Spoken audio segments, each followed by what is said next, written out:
Vous pouvez même vous taire. Mais le ciel a déjà entendu votre choix. Dans cette vidéo, nous allons révéler pourquoi, devant le royaume de Dieu, il n'existe pas de terrain neutre.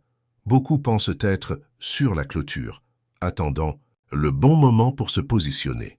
Mais la clôture n'est pas un abri, c'est le territoire de l'ennemi. L'omission est aussi active que la rébellion. Et le silence spirituel est un cri de trahison. Si vous sentez que votre foi est tiède, si vous en avez assez de faire semblant d'être neutre pour éviter les conflits, cette vidéo est un appel pour les guerriers de la vérité. Il est temps de retirer le manteau de la lâcheté et de revêtir l'armure de la conviction. Charles Spurgeon disait déjà « Quand le monde est en guerre contre Dieu, ne pas prendre parti, c'est être contre lui ». Ce message résonne aujourd'hui avec plus de force que jamais. Nous allons découvrir pourquoi les tièdes seront vomis et ce que cela signifie réellement. Dans cette vidéo, vous comprendrez pourquoi la neutralité spirituelle est une trahison déclarée et ce qu'il faut faire pour sortir de cet abîme silencieux. Nous vivons dans une génération qui idolâtre le confort. Tout ce qui exige effort, renoncement ou positionnement ferme est perçu comme de l'extrémisme. Les paroles du Christ ont été lentement remplacées par des mantras d'équilibre émotionnel, de prospérité personnelle et une spiritualité superficielle qui se moule au désir de l'âme et non à son repentir. Et ainsi, sans s'en rendre compte, des milliers marchent vers la damnation, convaincus qu'ils plaisent à Dieu simplement parce qu'ils ne font de mal à personne. Mais il y a une sentence dans les paroles du Christ lui-même qui fait taire tous les neutres spirituels. Celui qui n'est pas avec moi est contre moi. Matthieu 12:30. Il n'y a pas de juste milieu. Il n'y a pas de terrain neutre sur le champ spirituel. Soit vous êtes à genoux devant la croix, soit vous érigez une tour d'orgueil contre elle, soit vous servez Dieu, soit vous renforcez le système qui le rejette. Spurgeon disait « L'indifférence à l'Évangile est aussi mortelle que la haine déclarée. Beaucoup iront en enfer sous le silence complice. L'enfer n'est pas seulement habité par les ennemis de Dieu, il est aussi rempli de sympathisants, des gens qui ont applaudi l'Évangile mais ne l'ont jamais suivi, qui ont entendu la vérité mais ne l'ont jamais obéi, qui ont dit « Amen » des lèvres, mais sont restés assis parmi les indécis. Et pourquoi la neutralité est-elle si séduisante? Parce qu'elle n'exige pas de confrontation. Elle permet de maintenir des apparences religieuses sans engagement spirituel. Elle revêt le christianisme comme un habit du dimanche, mais ne le coûte jamais au cœur. Elle dit « Je ne suis pas comme les impies, mais ne deviens jamais non plus comme les saints. » Le problème est que le royaume de Dieu ne reconnaît pas les citoyens neutres. Il est formé par des fils, non par des sympathisants, par des soldats qui se salissent les mains dans la bataille de l'âme, non par des spectateurs qui préfèrent les gradins du monde. Le neutre spirituel est celui qui assiste au péché triompher dans sa maison, dans son cœur, dans sa génération, et reste silencieux. Il dit qu'il n'est pas d'accord, mais ne confronte jamais. Il dit qu'il aime la vérité, mais ne la proclame jamais. Et dans ce silence confortable, il construit son propre autel, non pas à Dieu, mais à la lâcheté. Dans le prochain chapitre, nous verrons comment cette lâcheté spirituelle déguisée en équilibre s'est infiltrée même dans les églises, et pourquoi Jésus n'a jamais appelé de disciples pour la zone neutre. La lâcheté spirituelle ne se présente pas par des cris de négation. Elle vient avec des mots doux, des raisonnements logiques, des phrases soigneusement formulées. Elle ne dit pas « je rejette le Christ ». Elle dit « la foi est quelque chose de personnel, pas besoin de l'imposer ». Elle ne dit pas « je ne veux pas la sainteté ». Elle dit « chaque chose en son temps, je suis en train de vivre mon processus ». La lâcheté spirituelle est subtile. Elle se cache derrière le discours de la tolérance, de la maturité émotionnelle, de la diplomatie évangélique. Mais au fond, ce qui existe, c'est la peur de s'engager, la peur de déplaire au monde, la peur de perdre l'approbation des hommes. Charles Spurgeon avertissait « Certains ont tellement peur de blesser les sentiments des autres qu'ils préfèrent blesser le cœur de Dieu. » Combien ont appelé équilibre ce qui est en réalité omission? Combien disent « ne jugez pas » pour s'exonérer de dénoncer le péché, mais jugent ceux qui ont le courage de le faire? Combien se cache derrière le mot « sagesse » alors que ce qui manque vraiment, c'est le feu dans les os comme en avait Jérémie. Les chrétiens tièdes sont devenus des spécialistes de la justification de leur neutralité. Ils disent « Dieu connaît mon cœur ». Mais le cœur est précisément ce que lui va juger. Ce ne sont pas les masques sociaux, ni les publications religieuses, ni les versets dans les stories qui révèlent la vérité. Ce qui dénonce le neutre, c'est son manque de fruits. C'est la foi qui n'entre jamais en conflit avec le péché. C'est la spiritualité qui ne confronte jamais le monde, parce qu'elle s'en nourrit. Le problème n'est pas de faire des erreurs. Tout le monde en fait. Le problème est de vivre en paix avec l'erreur. C'est de s'endormir sur le coussin de la grâce à bon marché et de penser que c'est de la maturité chrétienne. Mais l'évangile du Christ n'a jamais appelé personne à la neutralité. Il n'a pas dit « Suivez-moi de temps en temps ». Il a dit « Renoncez à vous-même, prenez votre croix et suivez-moi ». Et la croix ne rime pas avec silence. Elle ne rime pas avec omission. Elle ne rime pas avec une foi qui ne saigne jamais, qui ne rompt jamais, qui ne meurt jamais à soi-même. La lâcheté spirituelle tue l'Église petit à petit. Elle vide les chairs. Elle endort les jeunes. Elle détruit le zèle et transforme le feu en une fumée tiède et sans flamme. Et le pire, elle se répand comme un parfum. Elle a une odeur agréable, des mots doux, mais empoisonne l'âme avec chaque goutte d'indifférence. La neutralité, quand elle se vêt d'équilibre, trompe, même les élus. La Bible ne contient pas de zone grise. Elle ne décrit pas de quasi-saints, ni de semi-fidèles. Dans l'éternité, il n'y aura pas de troisième groupe entre les sauvés et les perdus. Le Christ lui-même a déclaré « Celui qui n'assemble pas avec moi disperse ». Matthieu 12:30. Cette phrase n'admet aucune hésitation. Elle annule l'argument de ceux qui disent « Mais je n'ai jamais persécuté Dieu ». La question n'est pas de savoir si vous l'avez persécuté, c'est de savoir si vous l'avez suivi. Le neutre dans le royaume est considéré comme un traître, non pas parce qu'il a brandi des armes contre le ciel, mais parce qu'il a croisé les bras devant la bataille. Il a vu la vérité et est resté silencieux. Il a entendu la voix de Dieu et est resté immobile. Il a perçu l'avancée des ténèbres, mais n'a même pas allumé une bougie. Spurgeon ne mâchait pas ces mots. L'indifférence est le péché le plus respecté en enfer. C'est elle qui mène les hommes à la perdition, avec la conscience tranquille. Alors que beaucoup pensent être en sécurité parce qu'ils ne font pas le mal, ils oublient que le plus grand mal, c'est de ne rien faire face au mal. Le neutre sera jugé comme un complice, parce qu'il ne s'est pas opposé à l'injustice, même en sachant ce qui était juste, parce qu'il n'a pas dénoncé le péché, même en entendant la parole, parce qu'il a préféré la paix des hommes à la vérité de Dieu. Souvenez-vous, Pilate s'est lavé les mains, il était neutre, et pourtant, il a condamné le juste. Tel est le destin des tièdes. Ils restent sur la clôture, jusqu'à ce que la clôture s'effondre et les écrase. Ils tentent de plaire au monde et à Dieu, et finissent par être rejetés par les deux.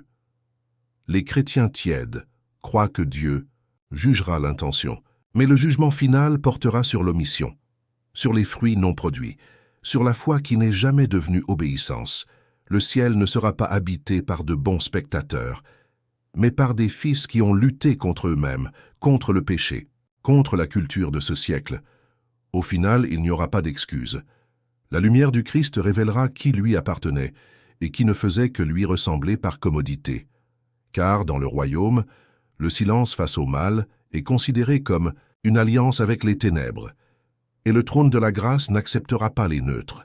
L'Évangile est une épée, et toute épée a un but, diviser, séparer la lumière des ténèbres, la vérité du mensonge, la sainteté de la mondanité.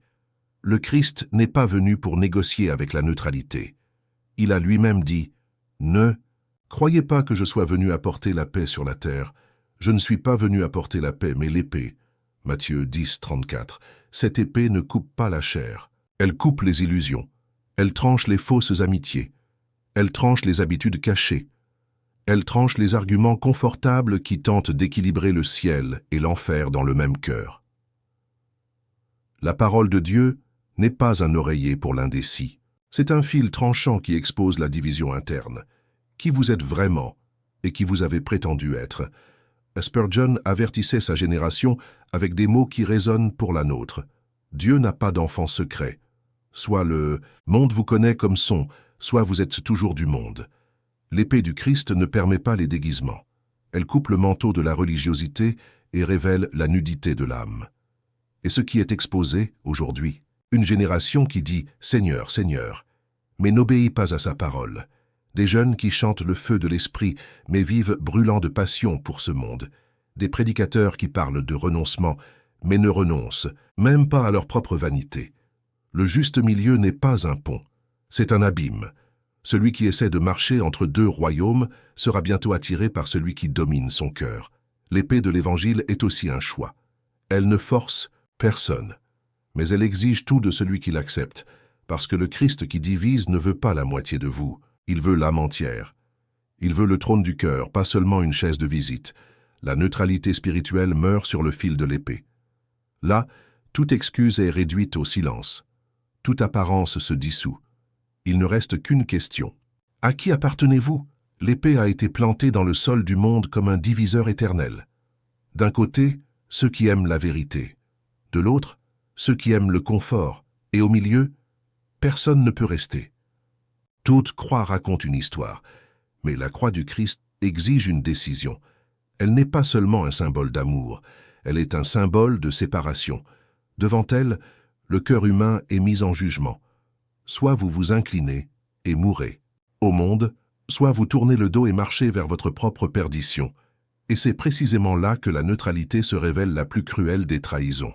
Spurgeon disait « Celui qui regarde la croix et reste le même » n'a jamais vraiment regardé. La croix ne permet pas de spectateurs. Elle exige des adorateurs ou des moqueurs. Elle exige une prise de position, pas une contemplation passive. La neutralité essaie de transformer le calvaire en paysage, comme si Jésus était mort seulement pour nous inspirer, et non pour nous racheter, comme s'il était possible d'assister à la souffrance du Fils de Dieu et de rester indifférent. Mais la croix saigne en silence, et le sang crie. Non pas pour la tolérance, non pas pour un juste milieu, mais pour un abandon total. Le neutre est celui qui veut le Christ ressuscité, mais fuit le crucifié. Il veut le ciel, mais sans renoncer à la terre. Il veut la couronne sans porter la croix. Mais le sang de la croix est comme un feu sur le mur de l'indécision. Il consume la feinte, expulse la tiédeur, révèle l'hypocrisie cachée sous des discours d'équilibre. Vous pouvez tromper une église. Vous pouvez vous tromper vous-même. Mais vous ne pouvez pas tromper la croix. Elle exige tout, ou rien. Et qu'est-ce que vous lui avez donné? Quand quelqu'un dit « Ce n'est pas encore le moment de me positionner », il dit « Je ne suis pas encore prêt à mourir ». Mais le Christ n'a pas appelé des foules à réfléchir sur la croix. Il a appelé des disciples à la porter. La neutralité devant le sang est une profanation. C'est voir l'agneau immolé et ne pas s'agenouiller. C'est entendre la voix du Père dire « Celui-ci est mon Fils bien-aimé » et continuer en silence. La croix exige un choix parce qu'elle a été un choix.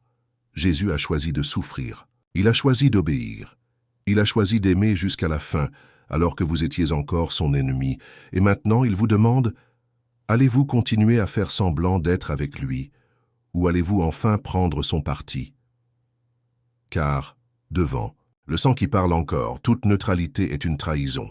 Vous pouvez cacher vos pensées aux hommes. Vous pouvez construire une réputation.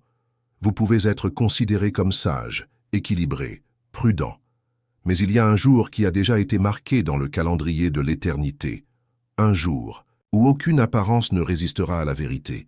Le jour du jugement ne sera pas un tribunal d'impression. Ce sera le dévoilement total de qui vous étiez quand personne ne regardait. Et beaucoup de ceux qui ont marché sur la clôture découvriront que la clôture a toujours appartenu à l'ennemi. Jésus a déclaré, avec la voix de la fin, résonnant dans le présent, « Plusieurs me diront en ce jour-là, « Seigneur, Seigneur », et alors je leur dirai, « Je ne vous ai jamais connu. » Matthieu 7, 22, 23. Ce n'étaient pas des athées, c'étaient des religieux. Ils fréquentaient les cultes. Ils se tatouaient des versets. Ils avaient une apparence de piété, mais ils en reniaient la puissance. Le neutre spirituel vit de façade. Il sert Dieu des lèvres, mais sert le monde du cœur. Il répète des doctrines, mais sa vie prêche une autre théologie, la théologie de la commodité, de la neutralité, de la zone de confort. Spurgeon disait « Le jour du jugement, les masques tomberont, et il sera trop tard pour les ramasser. » Et pourquoi sera-t-il trop tard? Parce que l'éternité ne sera pas un lieu de décision, mais de révélation. Ce ne sera pas le moment de choisir, mais de récolter. C'est aujourd'hui que l'on choisit le royaume. C'est maintenant que l'on renonce au péché. C'est au présent que l'on meurt à l'ego, parce que dans le futur, soit vous serez avec Christ, soit loin de lui pour toujours. Le jugement ne sera pas basé sur ce que vous avez dit de vous-même. Il sera basé sur ce que le ciel a écrit sur vous. Chaque silence quand il était temps de parler, chaque hésitation quand il était temps de se positionner, chaque justification quand il était temps de s'agenouiller. Les neutres penseront qu'ils seront traités avec justice. Mais la justice sans le sang de l'agneau s'appelle condamnation. Avez-vous vécu comme quelqu'un qui sera jugé? Comme quelqu'un qui sera confronté par celui qui voit tout. Comme quelqu'un qui passera par le feu et verra s'il y a quelque chose qui demeure, car au jugement, il n'y aura pas de juste milieu. Soit on est une brebis, soit on est un loup, et la croix que vous avez essayé d'ignorer sera le critère qui vous séparera pour toujours. La porte est toujours ouverte. Le trône de la grâce est toujours accessible. Le sang du Christ crie toujours pardon, non condamnation. Mais l'horloge n'a pas arrêté de tourner, et le temps ne sera pas éternel pour celui qui vit dans le monde. Aujourd'hui vous écoutez, aujourd'hui vous pensez, aujourd'hui vous décidez, mais demain appartient à Dieu, et il n'a pas promis que vous le verrez. Spurgeon suppliait dans ses sermons, « La grâce est profonde, mais l'opportunité est courte. » Beaucoup qui ont presque cru sont déjà enterrés. La vérité est celle-ci. Vous pouvez encore vous repentir. Vous pouvez encore descendre de la clôture. Vous pouvez encore choisir un côté. Et vous, aligné avec le ciel, même blessé, même souillé, même faible. Le Christ n'a jamais exigé la perfection, mais il exige la décision. Le problème est que la neutralité anesthésie l'âme. Jour après jour, vous vous convainquez que tout va bien, parce que rien ne s'est effondré. Mais la tromperie la plus fatale de l'enfer est le calme avant la destruction. Aujourd'hui, Dieu vous confronte avec amour, non pas avec des tonnerres, mais avec la parole, avec le toucher de l'esprit, avec ce doute gênant que vous ressentez dans votre poitrine. Aimez-vous Dieu? Ou aimez-vous l'idée d'un Dieu qui ne vous demande pas de changer? Voulez-vous être sauvé? Ou voulez-vous simplement éviter l'enfer? Parce que le véritable amour n'est pas passif. Il bouge, il rompt, il choisit. Vous ne trouverez pas Jésus au sommet de la clôture. Vous le trouverez à terre, agenouillé à Gethsémane, sur la croix, saignant, dans le tombeau, vainquant la mort, au ciel, intercédant. Et bientôt, il reviendra comme roi. Et quand il reviendra, il n'y aura plus de place pour la neutralité. L'épée sortira de sa bouche.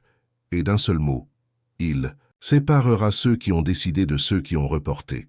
Il est encore temps, mais pas pour très longtemps. Tant que vous respirez, il y a miséricorde. Tant qu'il y a des battements dans votre cœur, il y a une chance. Mais quand le temps sera écoulé, il ne restera que ce que vous avez fait de l'Évangile que vous avez entendu. Aujourd'hui, si vous entendez la voix de Dieu, n'endurcissez pas votre cœur. Si ce message vous a parlé, ne le gardez pas pour vous. Commentez ci-dessous avec sincérité. Dans quel domaine de votre vie êtes-vous resté sur la clôture? Votre réponse peut être le début de votre transformation, et peut-être le réveil de quelqu'un qui lira votre témoignage. Partagez cette vidéo avec quelqu'un qui a besoin de sortir de la neutralité. Abonnez-vous à la chaîne L'École du Prince et activez la cloche. Ici, la parole n'est pas diluée. Elle est proclamée avec crainte, vérité et feu. Ceci est un espace pour ceux qui désirent être des soldats du royaume, pas des spectateurs. Vous n'êtes pas seul. L'Esprit appelle des guerriers éveillés pour la dernière heure. Si c'est votre cas, vous savez déjà ce que vous devez faire.